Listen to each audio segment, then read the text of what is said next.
Hello, my beautiful friend. Welcome back to another video. So before I get started today, I wanted to just give a heads up to anybody that has not heard this information yet.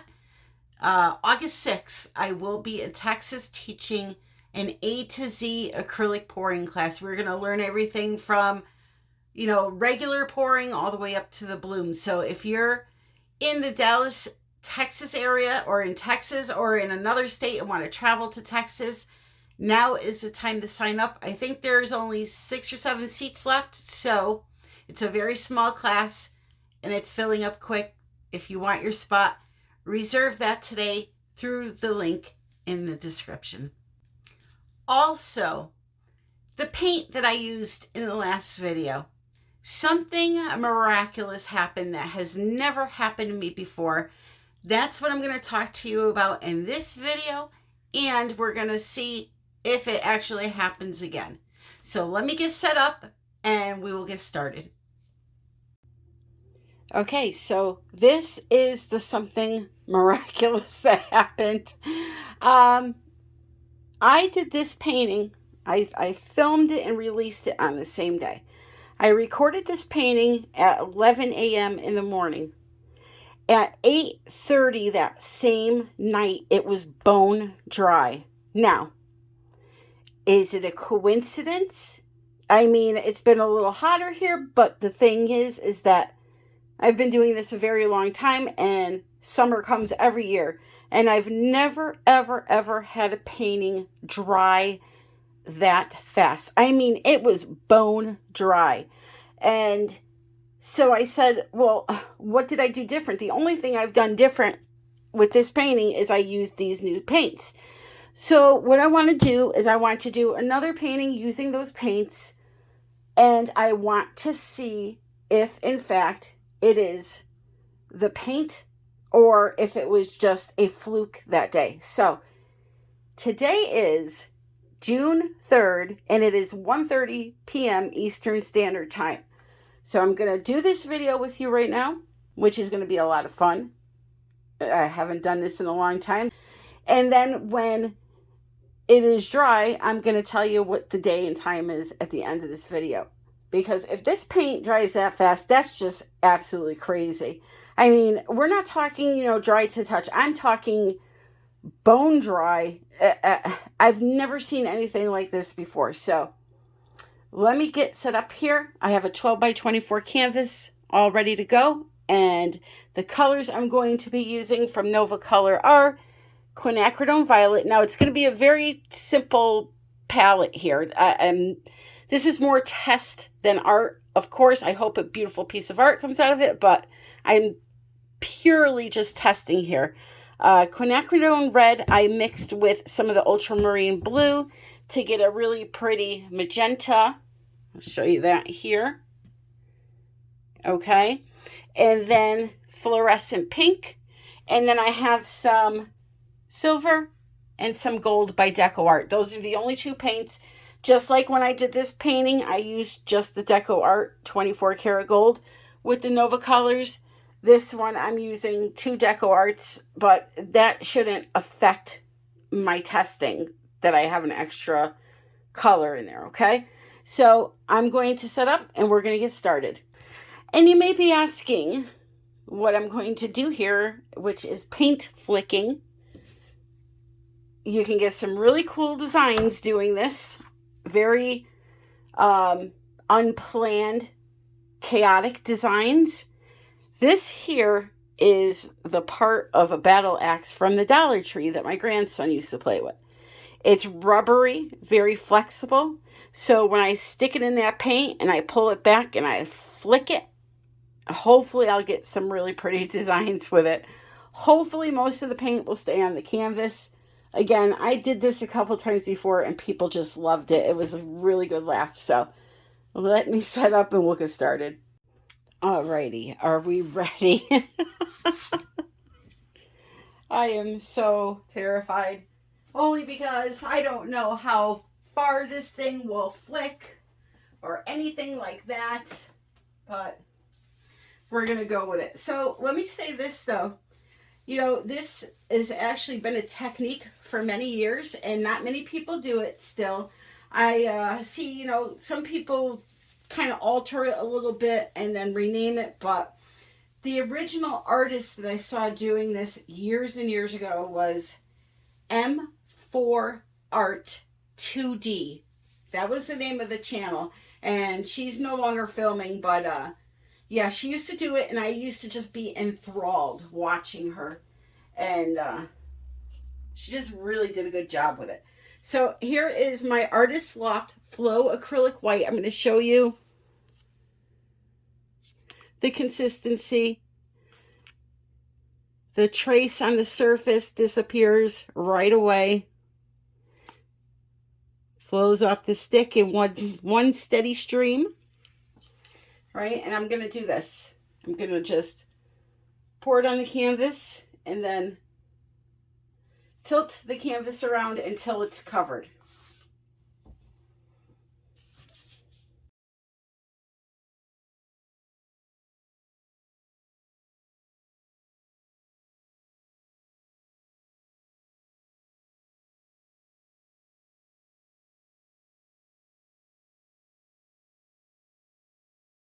Notice how I have one corner here I'm leaving open. I'm going to puddle my paint right here and flick it out towards that way. So that's why I'm doing that. I'm not worrying about the edges right now. I'll get those afterwards.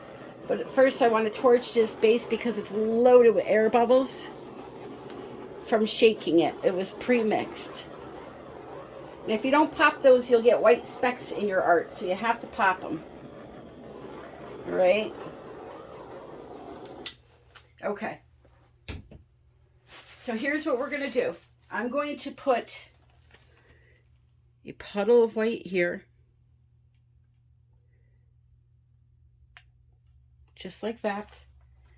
I'm going to take my colors. I'm going to pour up from high. Okay, so they kind of mix around with each other. Just a good old-fashioned puddle pour.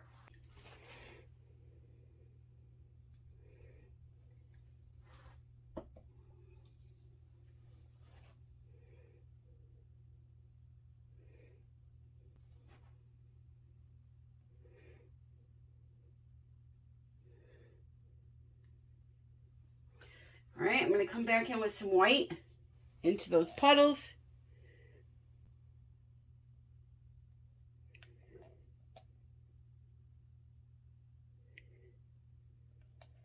Just like so. I'm going to torch it. Oh boy, I am really, really begging for trouble here with the size of this puddle. Okay, I'm going to take a cake spreading thing here, and I'm going to flip or fold some of this white over. Look at that beautiful design, huh? Or lacing, I should say. Let's flip it a little bit.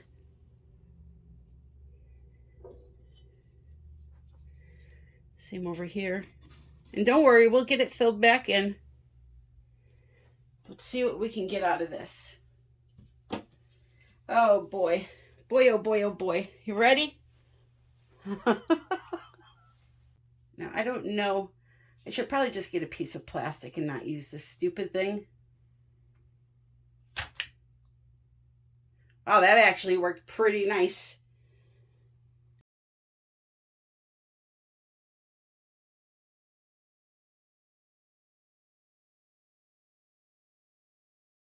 I am shocked at how good that worked. But now, oh, look at that. Wow.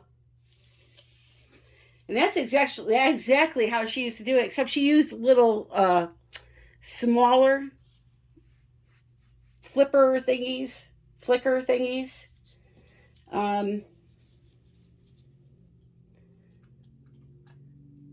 Let's see here.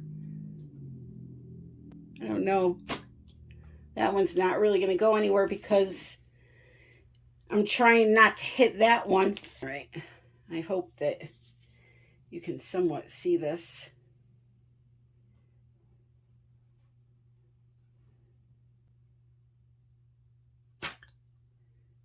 All right, we're going to stop right there. The rest of it is up to you now. You have to tilt it around and make a painting out of that. So originally I thought using a smaller piece of plastic was the way to go when you're flicking it. But with the bigger piece, I had more control over how far it went. Because this thing that I'm using is more clunky. With the little piece of plastic, it really shoots far. Yeah, so you have to, I don't know, be careful with those little ones. But this one was nice. So let's see what we can get out of this baby now. Just torching, getting rid of those air bubbles.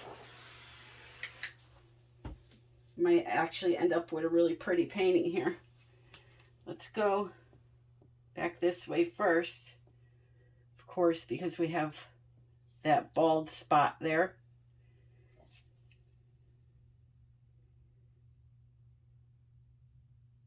Although right now it's looking like a big penis. All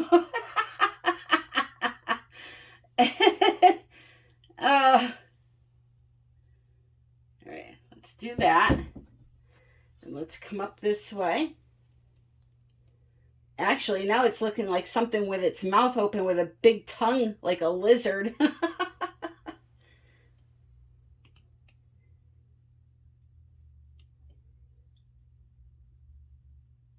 And like I said, I just wanted to use some I didn't say that actually. I'm saying it now. Just, some pink colors. Very easy palette. Just to test it out.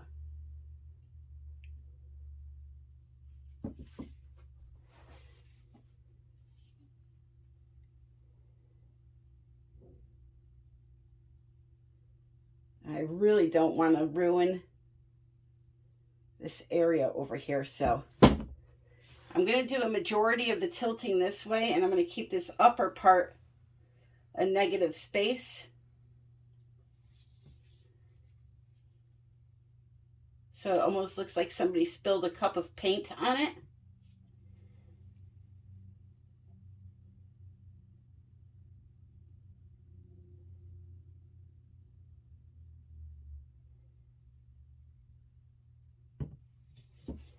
All right.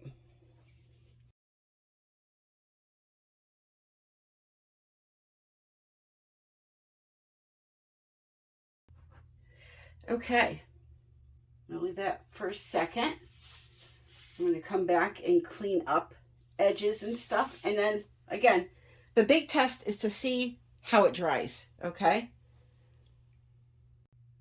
Does it dry extremely fast like the other one, or was that a fluke?